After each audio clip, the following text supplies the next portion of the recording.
we invited, Majority Leader Nadine Nakamura and Majority Floor Leader D. Morikawa, but they're both in the House caucus session, which is going on right now. So we're just going to go ahead and start with Senator Chris Lee to my right.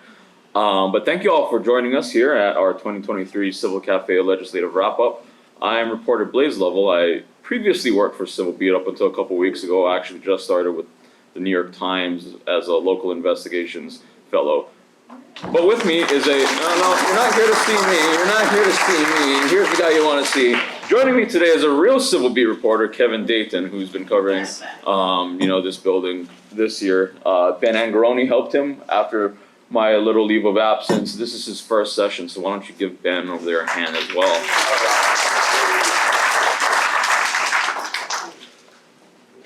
Like I said, we're getting started, and we're bringing the House reps once their caucuses pile and once they're able to make it over to the room. But with us right now is Senator Chris Lee. He represents Senate District 25. That's Kailua, Waimanalo, and Hawaii Kai. Again, Chris, thanks for joining us today. And I guess just to start, do you have any opening remarks on how session went? Any opening statements? I do have questions about the New York Times and what you're going to be doing. But since you're not on the spot today. I think, suffice it to say, this has been certainly a long, but it felt like a return to a regular session for the first time in probably 4 or 5 years since before the pandemic. It's not an election year. There's not Armageddon outside. So it's really felt like the community was back here, engaging at the Capitol, testifying on things in ways that we just haven't seen here in a long time. And you couple that with the hybrid nature of the hearings and everything else we've had, it's made for a new dynamic. And I think this is the first normal feeling session, and I expect it will continue this way going forward.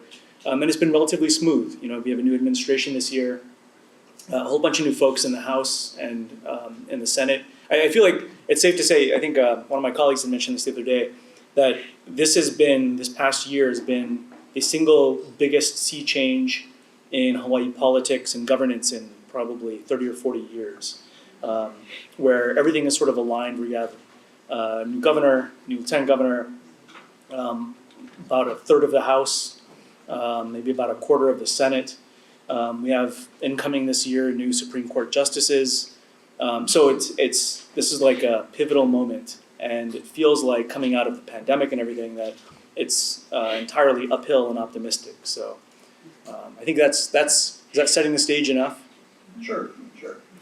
I wanted to bring up, maybe to start with, since 2 people we had hoped would be here aren't here yet, I think the reason that caucus is happening at the present time is because voting on a number of bills, appropriations measures, was delayed. And that happened because of a situation that happened basically last week. There was a deadline Friday evening that was set for appropriations measures.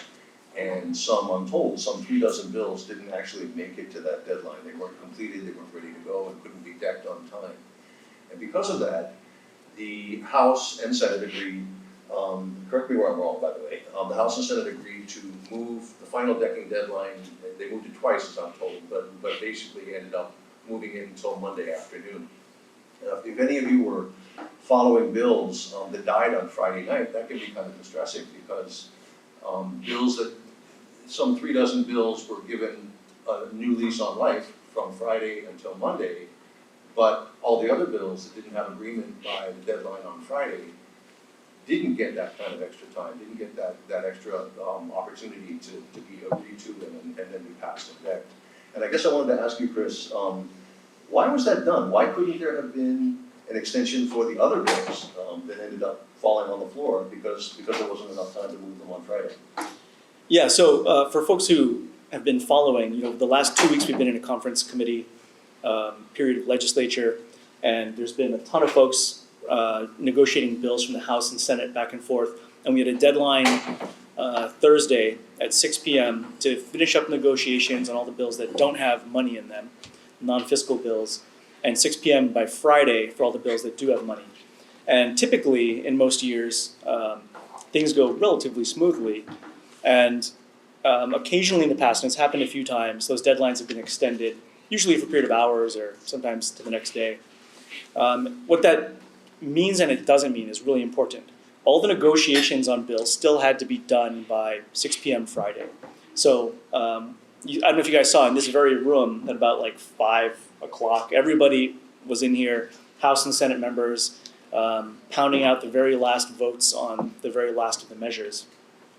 The reason that the deadline was extended was because while there was a lot of last minute agreement done up until that 6 p.m. deadline, there still had to be bills drafted, committee reports drafted, everything actually literally just written out, reflecting the decisions that were made. And those had to be decked or filed by that 6 p.m. deadline.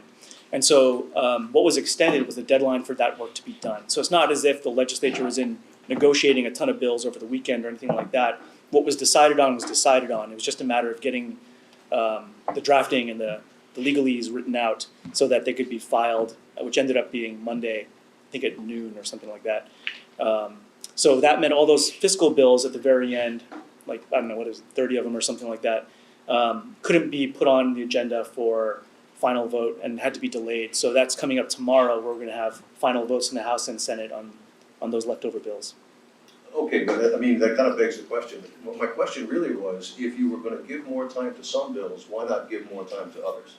And I guess that's kind of what I'm driving at. Yeah, and I guess, so to be clear, like, it's not as though these bills that were left over the weekend had more time so the chairs could go back in and renegotiate the bills or things like that. It was literally just drafting the actual language that was agreed to. So if we said, we're voting, Dee and I are agreeing on a bill that's going to put $10 million to whatever purpose, that's locked in and done. And it's up to the drafting agencies and the attorneys to go over and actually write it out and make sure all the T's are crossed and I's are dotted so that can be filed by whatever the deadline was. And to be clear, deadlines are important. And through the legislative process, there's a whole lot of them, from bill introduction deadline to making sure the Senate has time to hear bills and the House to hear bills and then cross them over to the next chamber and so on and so on. And you have bills drop off along the way each time. And often it's fair to say, to your point, I think that if there was more time, you could probably certainly have a few more hearings or move another bill or find some agreement. But on the whole, without those deadlines, I think you'd never actually get stuff done. Because ultimately, what we saw, I think, during the pandemic, there's a neat experiment. The legislature was cut short, and everything died. The next year, we ended up with an abbreviated conference committee period, which was limited to 1 week. Normally it's 2. This year it was 2. We had 2 weeks to negotiate all the differences between the House and Senate on the bills. But in that 1 week that year, we did it, and there was a whole lot of negotiation, and it was a frantic rush. We probably didn't get final agreements on as many bills as you could have if you had 2 weeks, but by and large, it was done. When we went back to 2 weeks of conference committee, there was the first week where it was really quiet and silent, and then you had all that same activity in the second week. So it doesn't matter if we had like a month of conference committee. I think it would still come down to that last week, the last few days of everybody rushing to get things negotiated. And that's I think the symptoms of human nature and trying to negotiate something. You're going to try and work as hard, and only at the very end, when you're forced to actually come to agreement, are you going to start to give and concede and compromise. So I think to that end, having those deadlines is helpful. I get the human nature. I just wanted to say Nadine Nakamura, the House Majority Leader, and Dee Morikawa, the House Majority Floor Leader. Thank you very much for joining us. And I think you could already tell from what Chris was saying that we were talking about the way the deadlines played out and the fact that some bills got extra lease on life and got some extra time, the appropriation bills that were moved into Monday, and others did not. And he was just explaining, I was trying to push him a little bit on how come it doesn't seem very fair to the people who were advocating for the bills that died. Yeah. I think it's more about the money, who had the release of funds, and then those are the bills that up to that deadline were the ones that finally got the language able to be drafted later. But once the money release stopped, that was it. Those bills didn't make it. So is that another way of saying just that those bills that died, there simply wasn't funding for them? That's really what happened. The funding So wasn't released. It's not that you ran out of time, it's that there wasn't enough money. Is that fair to say? Was it released by the deadline? Okay, but. See, you can, All right, majority leader fair enough. can go ahead. Rep. Nakamura? Yeah, there was just no joint WAM-FIN release on either the appropriation or the positions. Okay, and the reason I'm sort of pounding you on this a little bit is that it makes it appear that it wasn't some accidental, we ran out of time, because the other bills didn't get any extra time either. You allowed some, but not others, based on your choices as the legislative leaders, yeah. It makes it look like the deaths of the bills that died were put out of their misery on purpose, essentially. Does that seem reasonable? Well, yeah, in the past, those bills probably died earlier because we were told those bills will not, the funds would not be released. We were told early, but in this, I guess, the negotiations with the new finance chair, he wanted to be more deliberative and careful. I appreciate the explanation, it's just, it can be frustrating to people who go through a whole session, right? And they're bird dogging bills and then that's the end of it, yeah.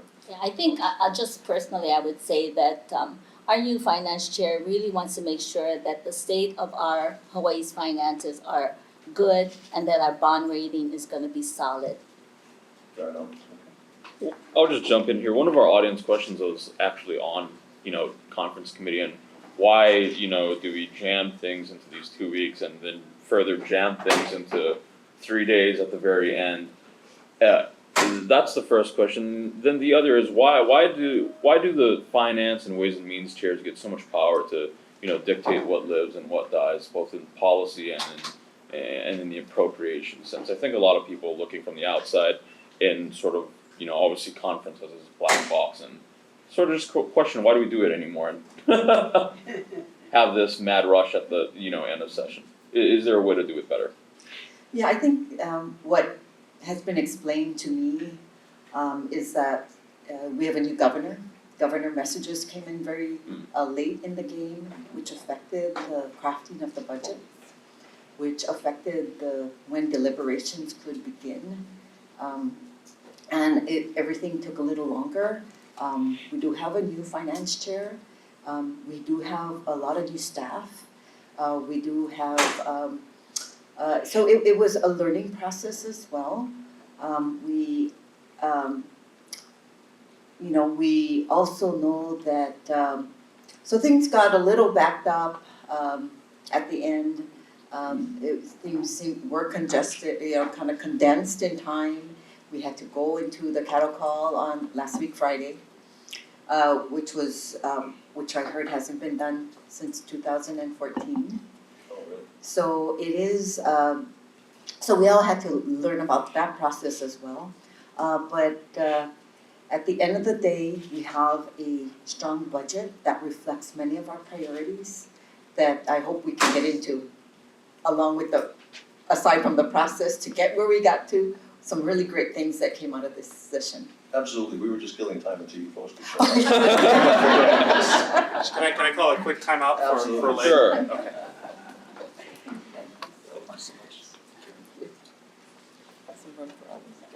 Well, they received their lay rep Nadine Nakamura is again the House Majority Leader. She represents House District 15. That's He'ena, Wainiha, Hanalei, Princeville, Kilauea, Anahola, Kealia, Kapa'a, and portions of Waialua and Kawaihao. And Rep D Morikawa represents House District 17. That includes Ni'ihau, Lehua, Koloa, and Waiman. Thanks again for joining us. And you ran over here from caucus. How'd that go?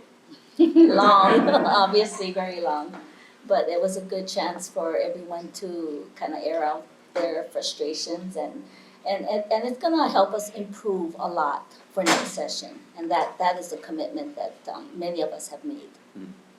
So there are many appropriation bills that we discussed. There are many, and then we were able to do a little deeper dive into the budget that will be on the floor tomorrow. So it was a good way for everyone to learn some of the details of the budget and to understand what we're going to be voting for tomorrow. We'll come back to some of the budget-related bills in a little bit, but I wanted to ask about HB 961. It's a condo bill. Yesterday, the Senate voted to override Josh Green's first veto. It was a veto of HB 961. It basically allows condominium owners to sue developers for building defects after a certain amount of time. The issue, according to some of the attorneys that have lobbied on this bill, is that there's situations in which developers themselves control the condo board, and the condo board is the only entity that can sue the developer for these building defects and essentially barring residents from making those lawsuits. The governor has argued that allowing this bill through would raise the cost of housing in the state the Senate yesterday, like I said, voted to override. I guess this question is for the majority leader. Where's the House stand on this? Do you think that there's gonna be an override coming on that bill? I cannot say one way or the other. I know that we are discussing it. I know that we are hearing from developers on one side, owners of some of these projects, and we're also hearing from consumer advocates. So we are hearing both sides of the story, and we will have a vote tomorrow, up or down. Are condos a particular, I guess this is just for the group, are condos a particular issue in any of your communities? I'm actually curious, I'm not sure, that's why. On Kauai, obviously it's not, because we don't have very tall buildings. Yeah, I guess as the only Oahu person here, we obviously have a lot of them. I think, you know, the Senate in its override yesterday at 24-1, there were a number of floor speeches on it. I think the issue for some of the larger towers, which I guess Kauai doesn't have, where you do have, you know, hundreds of units that are sold, and then often defects in the building, and these, you know, hundreds of millions of dollars worth of fixes in some cases because they're structural or whatever. If the board that those owners belong to doesn't have recourse, can't pursue justice against a developer who might have been delinquent in whatever, causing all these problems, that means the owners of those units, especially if it's affordable housing, have to absorb that cost to fix the building, which could be, you know, tens of or hundreds of millions of dollars, which can bankrupt people, or certainly the association.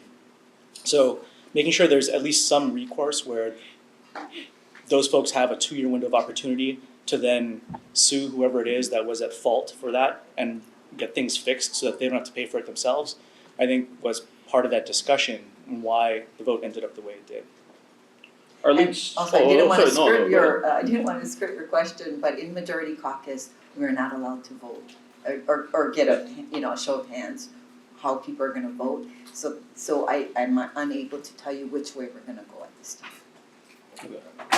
Well, our top story today in Civil Beat, well, not mine, Civil Beat's top story today, I should correct myself, is about condos and how a lot of bills related to, you know, giving condo owners more rights, I guess, didn't make it through session. But the one bill that did would, I believe, set up a task force to study the issue, and we'll come back next year. I guess what things might we see next year in terms of, you know, condo law and making adjustments in that area? I think no matter what, how this, the veto vote goes up or down, no matter what, I think we need to have better definitions on what's considered a majority of board members. That needs to be defined further. Need to take a look at some of the questions around the current bill. We also know that there was a bill that passed that helped condominium boards, board members get educated on the condo law, roles and responsibilities, just so that there is a better governance happening at the condo level. So I believe that bill passed. Mm-hmm. Okay, I was gonna steer us into HTA for a little bit if we can, the Hawaii Tourism Authority. I mean, I think every session there's an issue or a couple of issues that sort of stand out as controversies that the legislature struggles to resolve.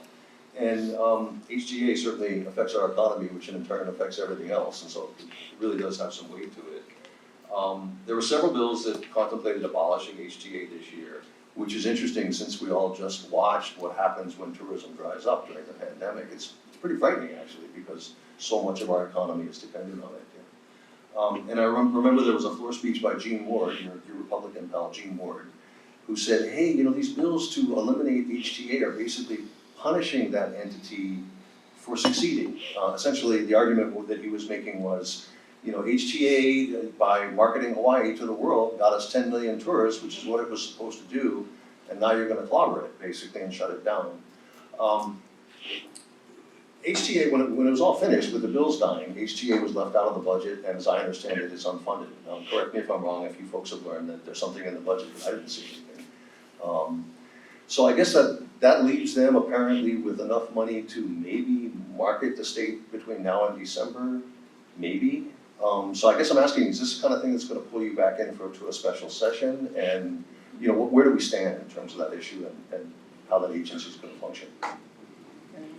Oh, I would just say, Hawaii is, tourism is big, and since the pandemic, it's gotten even bigger, which is why our economy has boomed.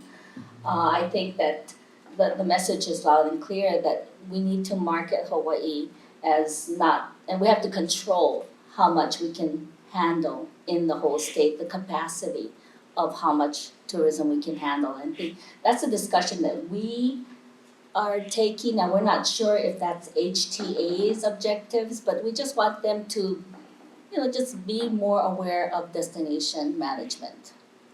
And perhaps we're gonna address that next session, but Okay, I mean, HTA was under the impression that they were tasked with destination management. I mean, I think their RFP that either went out or was supposed to go out, or no, I guess it's gone out already, had tens of millions of dollars for exactly that function. Didn't you essentially cancel that? I mean, So there were different bills that went to conference. One of the bills was to put the destination management component under the Hawaii, the DBED, Department of Business, Economic Development and Tourism, the destination management component, and then put the marketing component under HTA. I think that was the Senate's position, and I think the House's position was to take a closer look at it, keep HTA intact, put in $60 million in there, and there was no agreement at the end of the day on that proposal.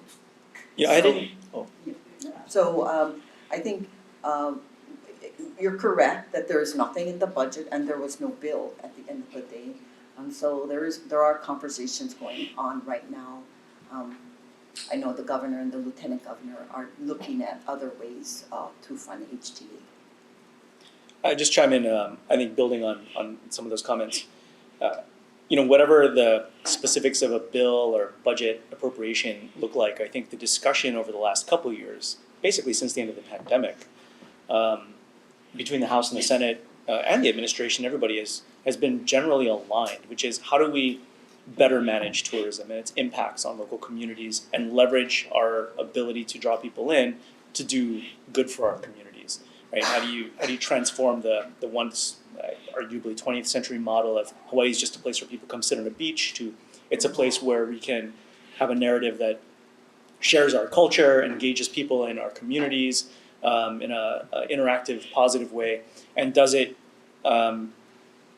with the mantra that those who are coming and the way we advertise, we're going to set an expectation that they're going to be good partners and visitors and stewards of the same resources we have been fighting so hard to protect for generations.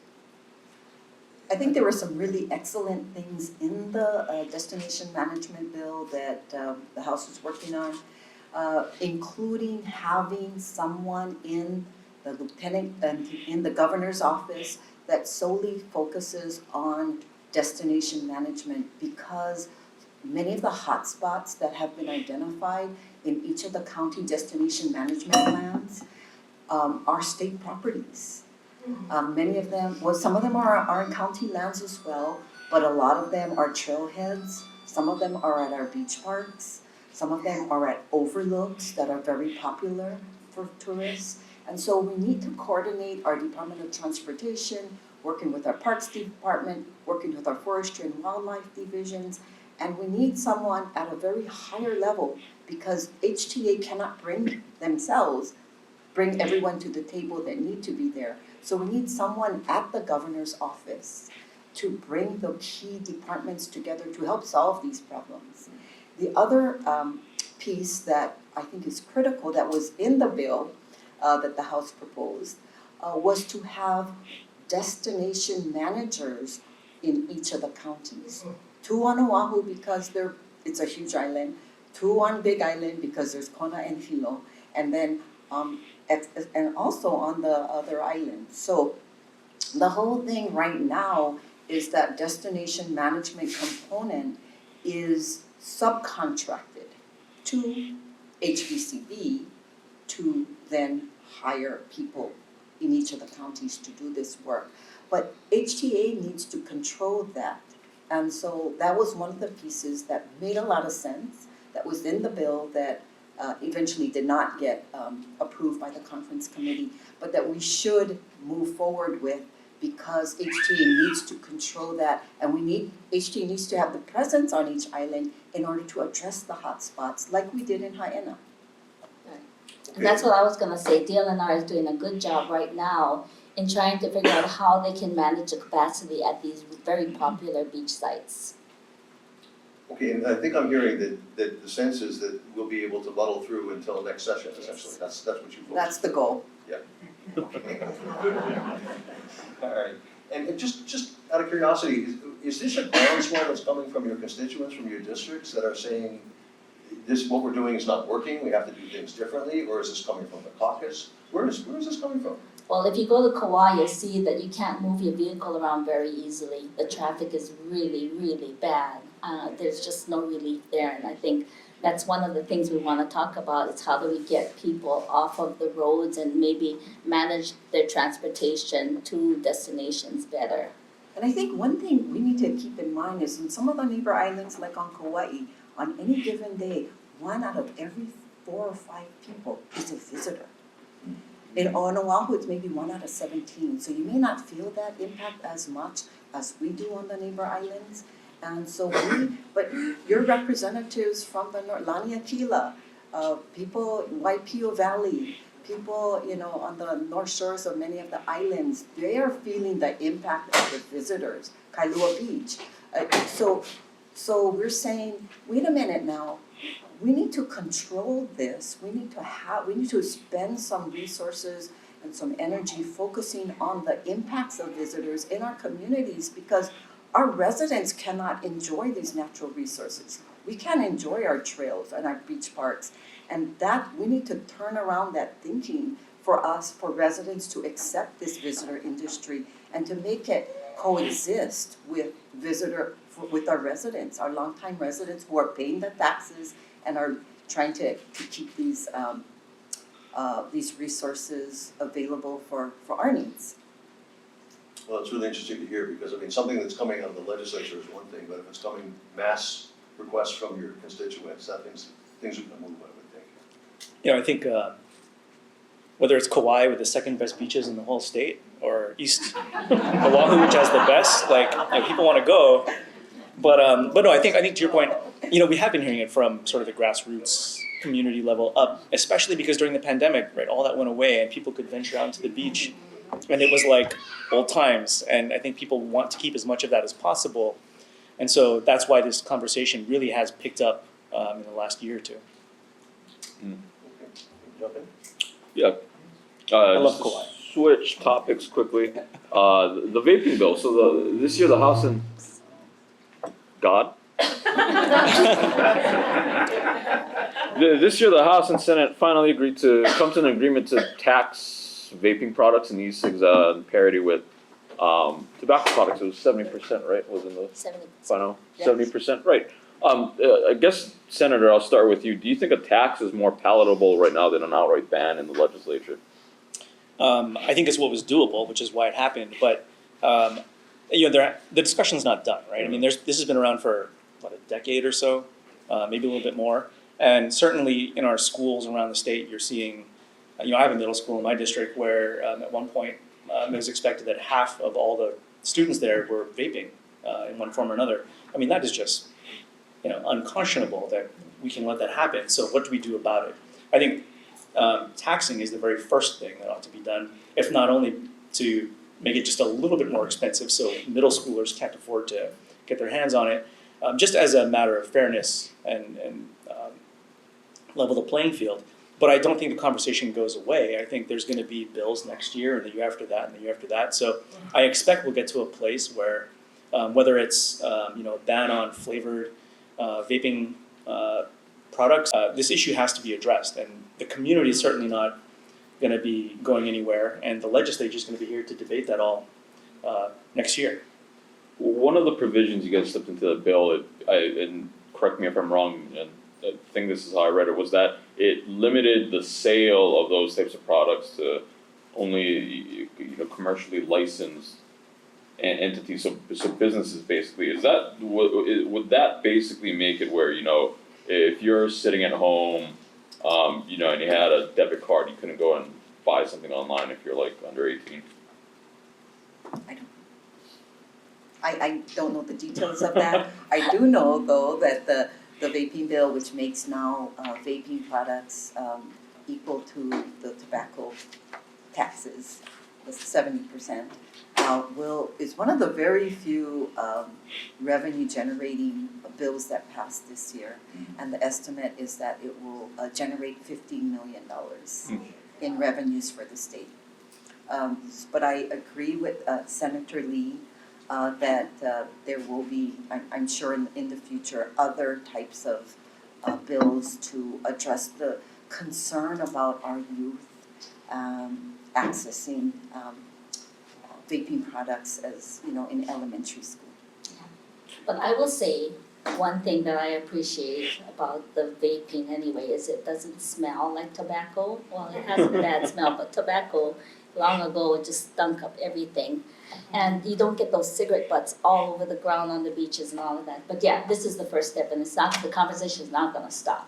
We need to figure out how we can make it so that children don't get their hands, minors don't get their hands on this. And a lot of it has to do with parents and education. I guess I'm kind of surprised by the $50 million figure. I didn't realize it was going to be collecting that much. But is there the worry right now that it sort of goes the direction of, how cigarettes went a few years ago, where the tax ended up going to a special fund that funded all these programs in DOH and in other departments. But as people started smoking less, the fund started depreciating because you're not collecting as much taxes on that. So on the one hand, it's good from a public health perspective, but you're losing that financing. Is there going to be any limits on, who can tap into that special fund to make sure that something like that doesn't happen? Not sure. Well, that's good. That's a good question. And I think, frankly, that's a question the legislature is going to have to address and debate as we find out once this goes into place. What the real revenue does look like in practice, and figure out at the same time what levels of use we're continuing to see, or abuse, I should say, particularly amongst youth, to figure out, do we need to really change that, or do direct appropriations to Department of Health to do programs, or revisit the bills that have been proposed over the last 5-10 years. I was going to jump next on diversification. I mean, this is obviously an issue that we were talking about tourism and its extreme importance in our economy, but at the same time, I think ever since George Ariyoshi was governor, and maybe before that, people have been talking about diversifying this economy and getting other sources of revenue and economic activity going. And I wonder if you could point to any things that you see in either the budget or in the appropriations bills that you think are going to lead us in that direction, because it's been very hard. I mean, I realize that we're isolated and there's all kinds of economic challenges, which you're welcome to expand on, but we're still stuck in this place, yeah, and I don't see it changing. But maybe there's something that's moving this year that might change that, begin to. And I think on Kauai, in my district, what's expanded is ag. We want to try to grow more of our own fruits and vegetables and get them around the state so we don't have to import more of those. And also there's funding for those who are not animal lovers, who are animal lovers, there is funding for a slaughterhouse, which will allow us to keep more of our pork and beef here in the state too. So that's one part of it, and I think that's a huge part, food sustainability. And we put a lot of money into education, like in my district, we are working on getting a food hub center so that we can get more food to the schools. Well, before we move on, do you see, or are you encountering large amounts of conflict between traditional ag and the sort of suburban communities that, at least on many of the islands, or some of the islands, sort of spring up, where a farming operation becomes seen as a nuisance? Yeah. I mean, is that Is that a factor on Kauai? Not on Kauai, because where this is happening is way out in Manao, which is strictly ag and the military base, and there's not so much of that. We have learned through the pesticide issues in the past that we need to keep those farming types away from where people live. And we've done a good job of that, I think. Yeah, they had at least one disaster with a dairy on Big Island in North Hilo that sort of underscored that for everybody, the conflicts that can pop up, anyway. Chris? Yeah, I'll add in, I think in addition to that, there's hundreds of millions of dollars in the budget this year going toward the less than sexy infrastructure that is necessary before you can build up a whole bunch of other industries. So for example, all the roads, electrical, plumbing, all that stuff out in Kalailoa, which has been looked at as sort of the base or the potential base for a whole expanded film industry and a whole bunch of other things. That can't happen until the space is made ready. And there's a huge amount of money this year for that sort of thing. And in particular, there's already film shoots being done out in some facilities out there. So how do we keep that going so it's not just a temporary thing that shuts down and we're back to square one, which we've been repeating over and over and over again for decades now. So I think there is a lot of that due diligence being done, looking to the future, knowing that it's not going to pay off this year, and maybe next, and maybe 3 or 5 years from now, but we can't do it without this stuff. The other thing, which is really exciting, there's $100 million going into the GEMS Fund, which is essentially a pool of money that's been around for about a decade, created by the legislature, which was going to finance low-income solar and other sorts of renewables to reduce people's cost for electricity. When we talk about diversification, moving off of sort of our traditional fossil fuels toward clean energy, that has been the single largest driver of new job creation, innovation over the last decade or so. Even during the last recession, a quarter of all building permits in Honolulu were for renewable energy projects. And so now this is an infusion to really help amplify that and create access for low-income households and renters and everybody else who to this point haven't been able to take advantage, which means all the businesses and companies out there in that product pipeline and that delivery stream now stand to benefit as well. So these kinds of things are, I think, the low-hanging fruit, where we are expending billions of dollars every year to import stuff. Let's just reinvest locally to create that opportunity locally and have those jobs right here rather than in California. And And I think Kauai is the best, so let her say. I just wanted to thank Senator Lee for highlighting a House Majority Package initiative, which is the $100 million for the GEMS program. And the critical thing about this is going to really help our low and moderate income families, ALICE families, afford either rooftop solar, photovoltaic, and battery storage. So this is a low interest loans. It's $100 million. It's going to help to really push up, strengthen this industry. We'd also like to highlight the $33 million in the budget for broadband. And the great thing is that this is going to leverage $93 million in federal funding for broadband, especially in our communities that have not been served. We are putting in close to $78 million for critical dam infrastructure. We know that the DLNR has identified the dams and reservoirs that are not up to the standards that make them safe. And so some of these funds will hopefully go toward diversified agriculture in these areas where we need to upgrade these standards to prevent flooding, deaths caused by flooding of reservoirs that are substandard.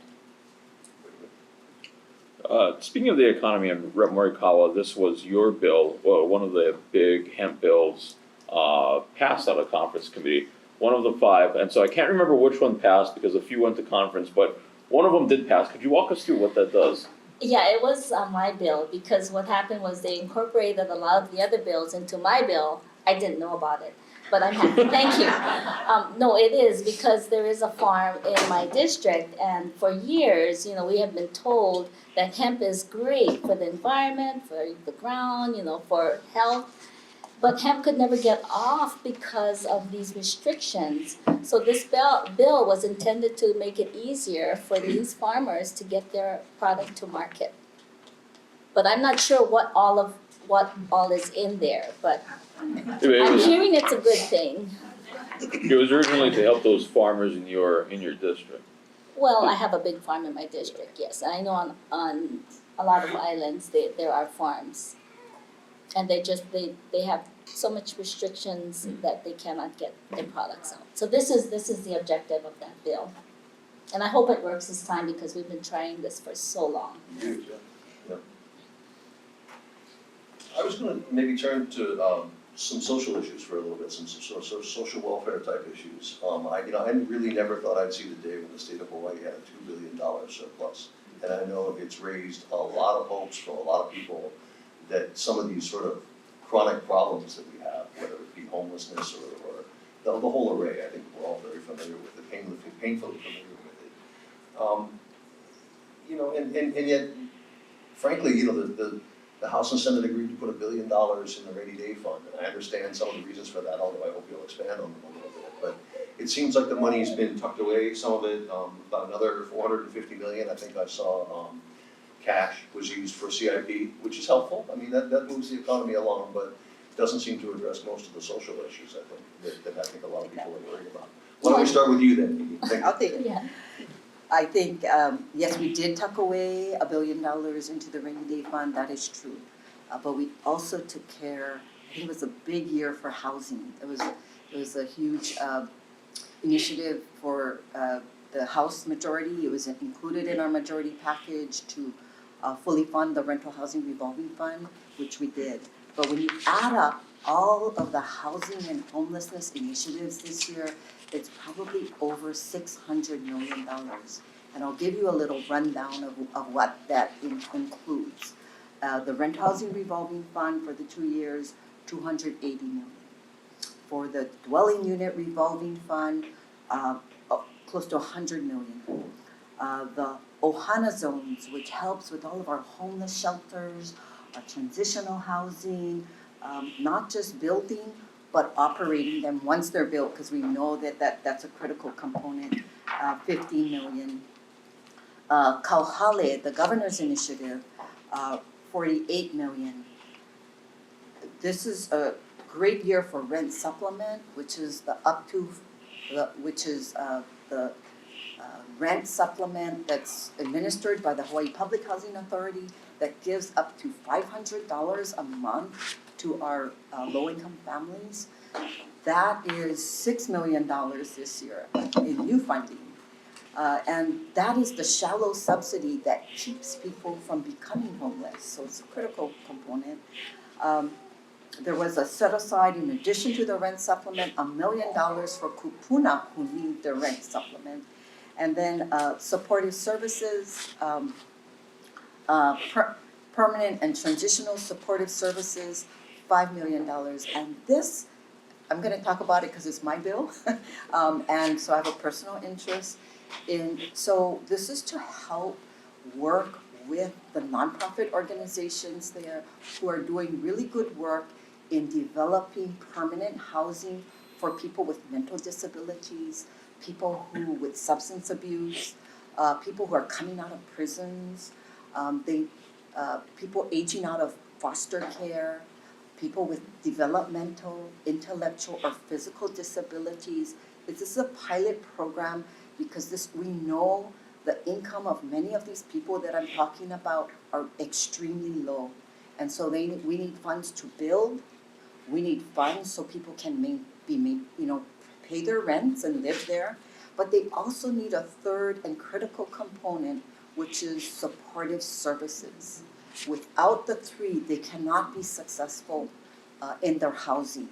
And so this is a pilot to bring those components together and to, we'll be working the homelessness and housing solutions office in the governor's office in Human Services will be taking the lead on implementing this program?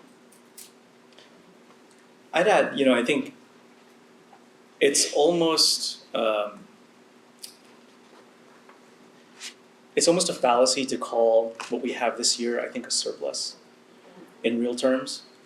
And that's because, going back for the last, 4 or 5 years through the pandemic, there are so many services, so many initiatives, so many necessities that people rely upon that the state and the counties could not afford, and that were either cut back or reduced. And going back even further than that to the 90s even, where DLNR at the time was cut almost in half as an agency.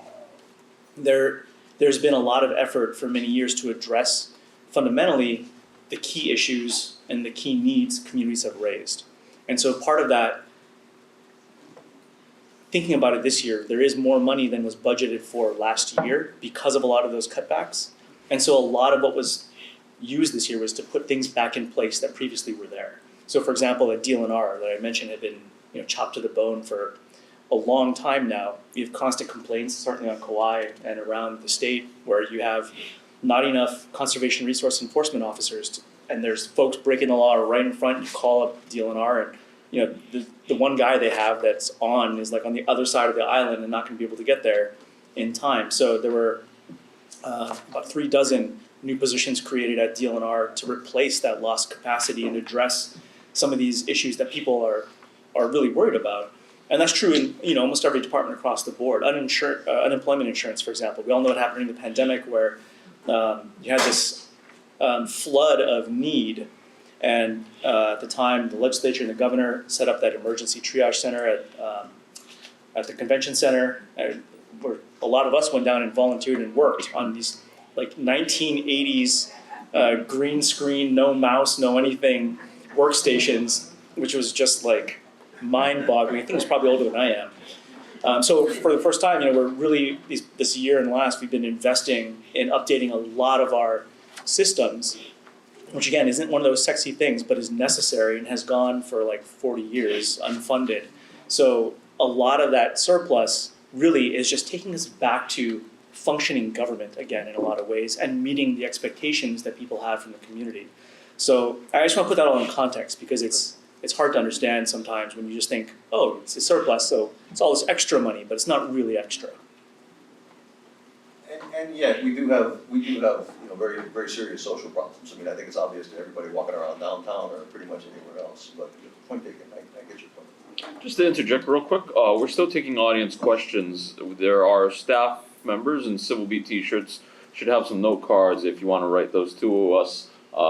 Ben and the team will get them over to us, and we can ask the legislators. Did I get that right, Ben? Do you have note cards? I'm gonna get some now. Okay, great. Well, you wrote me a message to do a call out for note cards, and so I'm still ad-libbing here. Anyway, back to the issues. Speaking of the surplus, and this next question is a result of the surplus from last year. It has to do with the $600 million that went to DHHL to spend. I saw that the House passed, I think it was HR 10. It was a resolution to set up this committee to oversee how DHHL spends that $600 million and make sure it does it on time. What's happening with that committee now? Has it started its work? What exactly is it looking to do? Yeah, the committee to oversee the DHHL $600 million expenditure from last year is chaired by our housing chair, Troy Hashimoto. And we have a committee that they began their work, and I think will, now that the legislative session is over, I think they'll be spending the interim working very closely with DHHL, working with stakeholders to kind of oversee how work is progressing and whether we're going to be meeting our goals, what type of legislation might be needed to further their goals, but just to be on top of it and to make sure that it's moving forward, and that they're meeting the intent, the direction outlined in their strategic plan. Is there a certain way, I guess, that the House wanted that money to be spent, or is it just to make sure that they're I guess following their own plans and carrying through. Yeah, I think the idea was for DHHL to create a strategic plan that outlined how they were going to address the wait lists. The 28,000 names on the wait list. And then to come up with a outline of how they were gonna do that, addressing those who have been on the wait list the longest, addressing the needs of the people who are on the wait list, some who may not be able to afford a single family lot and house. So what are some of the options available? What are some of the, where do people want to live? What are some of the projects on the books that DHHL is pursuing and making progress on? And where are they at in that process? So homes can actually, the lots and or homes can be, or rental units, can be made available to waitlist folks. And on Kauai, I have seen a housing project start to advance, which would have taken a lot longer. So I'm sure they're using some of that money to start those. Those are the low hanging fruit, right? I think we have Anahola and Hanapipi, and it could expand further as soon as we see what the plan is. And Senator, this next question is for you. It's related to climate issues. How well do you think the legislature did this year in that regard? I know that you've been an advocate in that area for a while now. What's your assessment of how this session went in regards to environmental and climate change related legislation? I think overall it was a good year. I think the governor, the new governor, came in pledging $100 million for climate, and then the legislature really picked up that ball and ran with it. And not only is there money in the budget for watershed protection and dealing with invasive species and all the other climate impacts out there, but there's policy too, looking at energy efficiency and reducing our consumption and being more efficient with a lot of that stuff.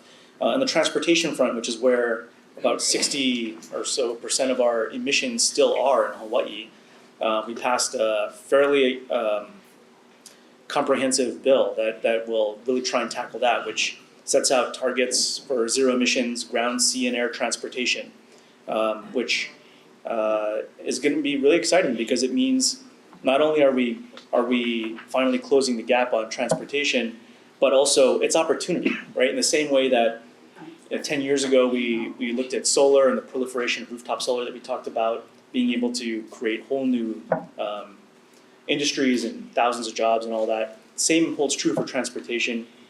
And at the same time, you can reduce a lot of costs.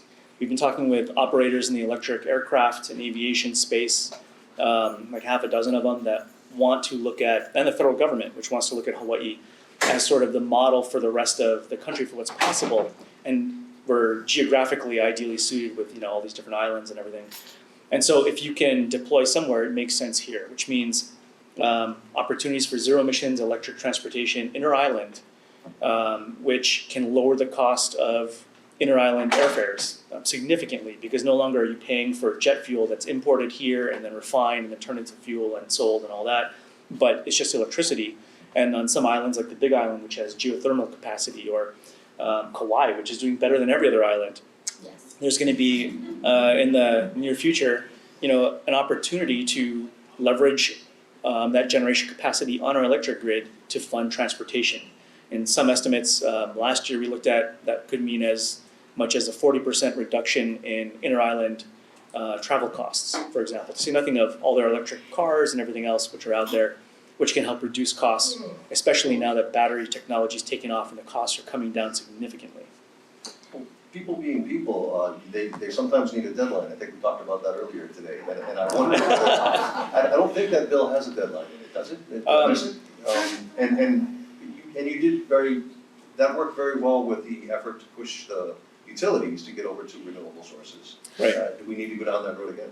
Right, well, right now we have a deadline just on the whole for being a carbon negative economy statewide here in Hawaii by 2045. And all these different pieces of the puzzle, electricity, transportation, and on, all fit into that. So that's the goal, that 2045 goal. It's still the goal, that hasn't changed. And I think the one thing which escapes that, which we can't control, is sort of our long haul transportation. Flying to the mainland or other places. We're kind of dependent on the technology there because you don't have energy density in batteries or hydrogen or other stuff right now that you do with liquid jet fuel. But there are biofuels, there are sustainable aviation fuels, all kinds of things that can be produced here locally, again going back to diversification, which can help not only create the jobs here and diversify our economy and our workforce, but also reduce our emissions. And what's exciting about that, even talking with some of the airlines, they are looking at incorporating hydrogen and other clean emissions technology into long-haul aircraft sooner than I think people realize. And so if we can prepare ourselves for that, for example, with hydrogen, we'll be miles ahead of everybody else. And that's really exciting because we have an opportunity as a state to get a whole bunch of federal money on that front that we can invest locally to help facilitate. I think just one problem with that, we have to think about the future, is that hydrogen is great, but we've gone into electric vehicles and engines, and now we're having an issue with battery disposal that we probably need to talk about soon. Yeah, and I can, not to get too far into the weeds down there, but that's another one of those areas of opportunity, right? It's a challenge. What do you do with all our EV batteries that everyone's driving around with at the end of their life? There's a couple Hawaii companies that were startups that went through the Elemental Accelerator Program and others that are taking used EV batteries, stacking them, and creating what is stationary batteries, like for homes and businesses and everything else, for pennies on the dollar compared to buying a whole brand new battery just the same. So there's a down cycle for it all and a huge market which can be created, which is happening both abroad and here in Hawaii. And that's jobs that never existed before, so opportunity. I feel like this, the environment was a big winner this session. When you look at all of the funds that DLNR now has to, clean up our watershed, put up fencing, deal with aquatic resources, boating on our parks. We have $148 million of new funds for DLNR in this budget. So this is a big part of the majority package bill to look at to improve our environment. When you add that with the GEMS program, the loan fund that will help reduce greenhouse gases, that's $250 million right there. If you think about the environment, our natural beauty, that's our economy. That is why people come here, to see the beauty, to be in touch with nature.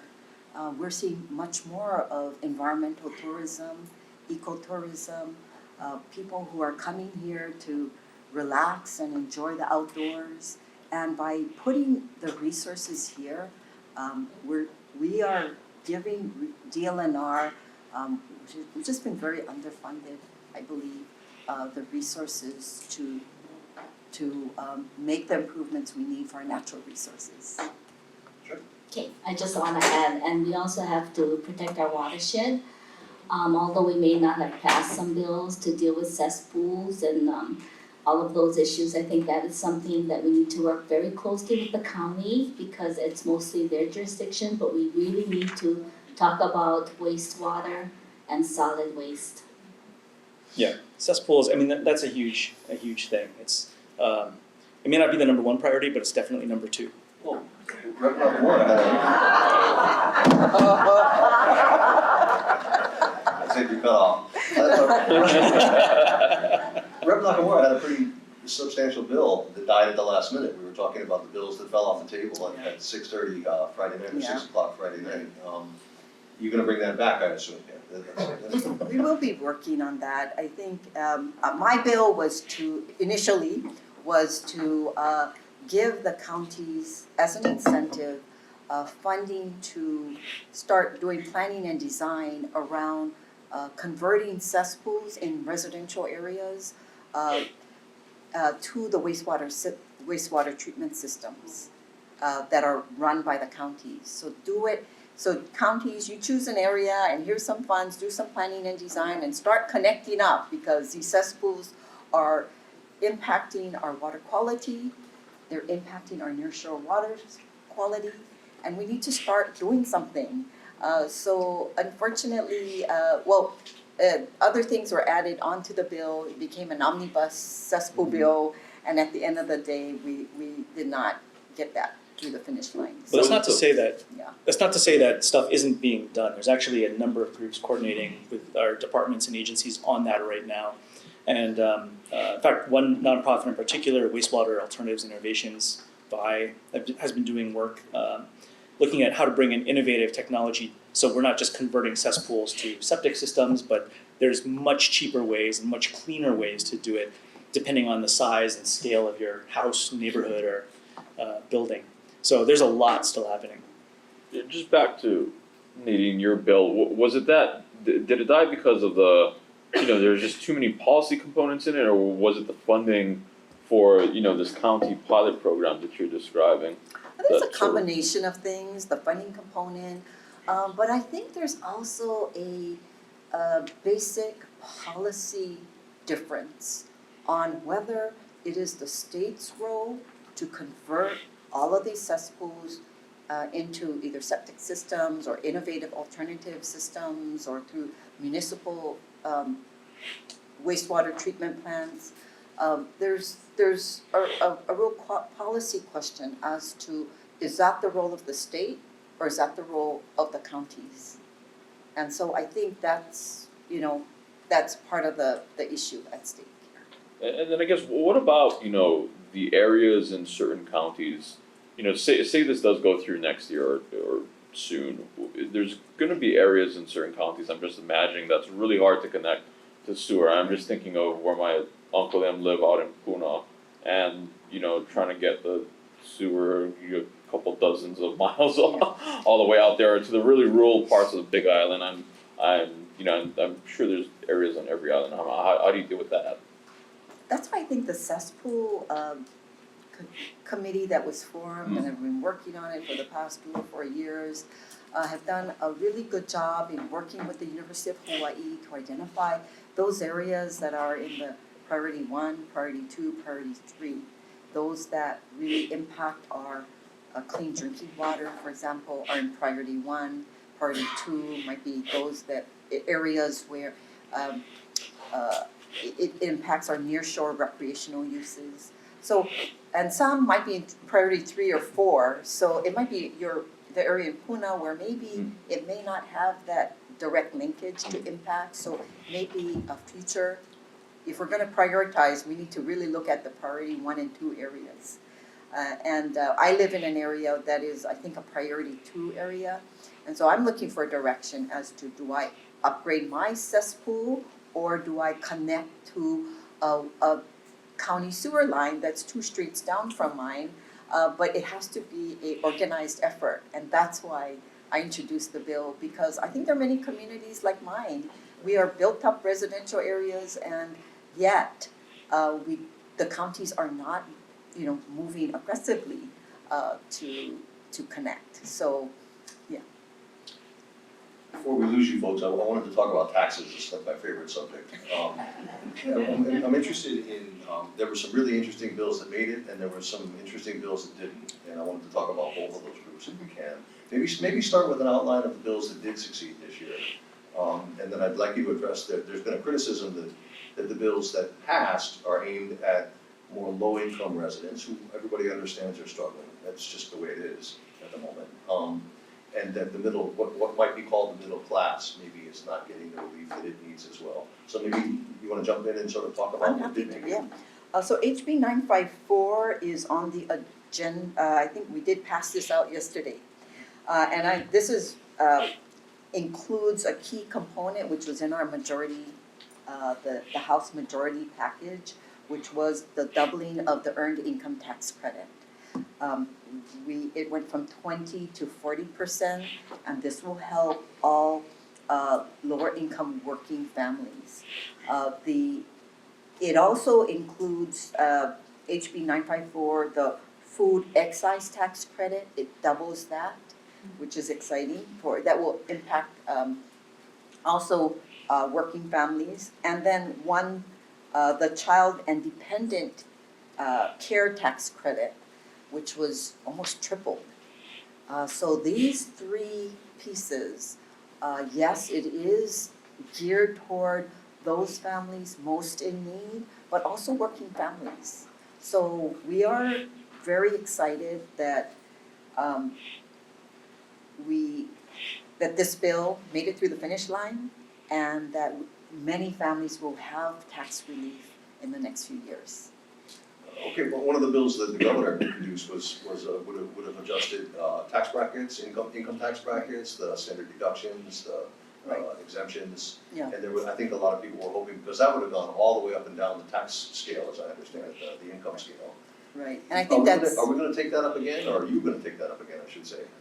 I think we need to, I think what Speaker probably said to the press earlier this week is that while those are good proposals, we really need to delve deeper because of the adjustments to the tax brackets, from low to very high incomes, and we want to know who are we giving the tax relief for. And I think the focus for the House majority was for our working families. One of the biggest things I think that people don't think of as a tax measure, but definitely impacts middle income, regular folks, is the ability to have your 3-year-old, 4-year-old in some sort of care situation so that you can go to work, right? And so the Ready KK program that both the Lieutenant Governor, the administration, and the legislature has been working on, standing up over the last few years, this coming year is going to be rolling out its classrooms and capacity to provide that kind of care and education for those families. And that's when it pinches most for a lot, because you've just had kids, you're going back to work, but you need somebody to watch them. If you're just making do, how do you afford that? How do you deal with it? So something to keep in mind, because that is just so significant for those middle families. I feel like I have to ask you about legalizing marijuana because we always get so many inquiries about it, so I would have avoided it if I could.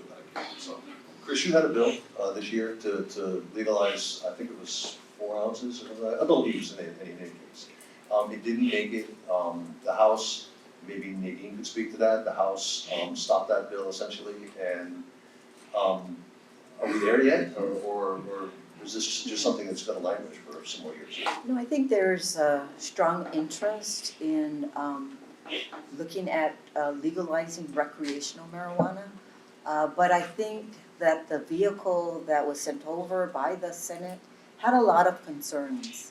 If you take a look at the comments from our very own state agencies, Department of Health, our Attorney General's office, and law enforcement, there are many concerns that need to be addressed. And usually when you look at the depth of the concerns raised, it will take some time. And so I think there is a commitment from the House to work in the interim to address these concerns, work with the administration to see how we can craft a bill that that addresses the concerns and is a thoughtful approach moving forward, recognizing we have a medical marijuana legal system already in place. So how do we interface and how do we make it work together? And of course, hemp. We gotta get hemp going before we get that going. Thank you. You wanted to say something? I was gonna ask about the sentiment in the House and the Senate. My understanding, I think the Senate President said this once, that if it was put to a vote, it would pass in both chambers. Is that, I mean, in the abstract, right? That's something that we wanna do. No, I think that it's something that needs to be worked on. And I think once we work on those, we could potentially have support. But I think the vehicle that was presented to us did not address the concerns and would probably, I think the key part for some members as well is that we all know the impact that tobacco and cannabis use on the brain of the 19-year-old and under. And we need to be very careful that there are guardrails in place that people are comfortable with, and that I believe we need to also look at how do we prevent our young kids and young adults from using recreational cannabis should it become legal. And I think that needs to go hand in hand with any bill that we pass. Yeah, and I'd just add on to that, I think the Senate has sent a bill over 2 years in a row now for adult recreational cannabis. And, to Nadine's point, I think you're absolutely right. The states that do this right, you see a regulated market where there's a safer product, which means a lot more gateways to be able to stop it from going into the wrong hands. And so you've seen underage use decline in those states. And so there is definitely benefit when we know that, for decades you can just get it pretty much anywhere in Hawaii. Not singling out Kauai by any means, but I think suffice to say, I don't want to get too far into the weed on this one, but the legislature's not going to let this issue go up in smoke. Okay, moving on. We've got about 5 minutes left, and so I'm going to try to run through a lightning round of your audience questions. The first one, and I think this is addressed to all three of you. What's your stance on fireworks and cockfighting, cultural issues that affect health and safety? Fireworks, I think we have one bill that survived this session that I think looks at a deeper dive at how, I think at the port, looking very closely at enforcement at the port. And cockfighting, I haven't seen any bills relating to cockfighting, so I would like to take a deeper dive and take a look at what it is that's being proposed. Yeah, I can add to that a little bit. For the fireworks issue in particular, there have been, I think we saw 3 or 4 bills on our side move along. But in particular, what was significant about it, we have our new Department of Law Enforcement that the legislature created last year, which is sort of that new interdiction agents, like basically Hawaii 5.0. I don't know why they didn't call it that, but there's new capacity there. And down at our ports in particular, we have all these shipping containers coming in on a daily basis. There has been a lot of concern that we don't want to interrupt that process, right? Because you need that stuff to move. There's a lot of commodities in there, food, other things that you can't hold up. So part of the discussion, I think, got around that issue for the first time in a long time, which would provide for inspections of containers and things coming in once those containers leave the port. So rather than jamming everything up right there, you can set up a process which has been successful in other places so that before a container is opened, wherever it's going, it can be inspected in that intermediary period. So I think there's opportunity there. And Rep. Morikawa, I'll direct this next question to you. It's on defective dates. Why do we still do them? Is it meant to give, is it more for consideration on the bill when we make defective effective dates? It's What are we exactly called? what it says. You defect the bill somehow, and that's the safest way to defect it, because you can correct it easier. And that'll ensure that the bill will go to conference. Okay, Senator Lee, what's the status of anti-transgender bills that have been introduced this session? I'm not sure that there were much that I can recall, but if you could recall any. To my knowledge, none have passed. So I think here, we had a healthy debate, mostly in the House, I think, but in Hawaii, we treat everybody like people, like neighbors, with respect and aloha, and I think that's where we're at.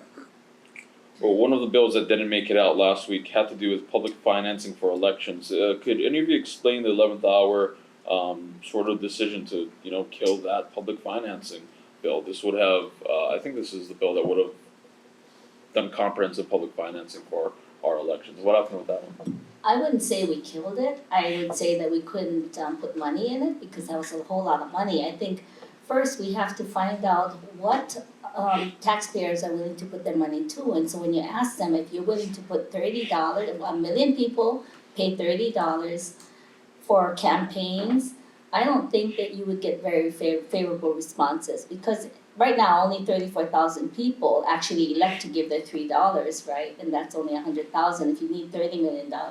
It's huge. It could work in the future and perhaps what you need to do is get more people to pay in that $5 donation where you can really see that there's a significant campaign that's gonna happen, and maybe that's where we need to go, but I don't think public financing taxpayers' money should have to put all of that in. And speaking of money, just real quick on campaign finance, why did the bill permitting the use of campaign funds for family care fail? Doesn't this have a disparate impact on women candidates? And I'm assuming they mean, mothers that have to pay for childcare Yeah. expenses. What happened So with it's that a one? women's caucus bill, which is something that we supported and we will continue to support. Excellent, excellent. Well, thank you three for joining us here today, and thank you to the audience for coming here and taking this. It's nice to see all your faces.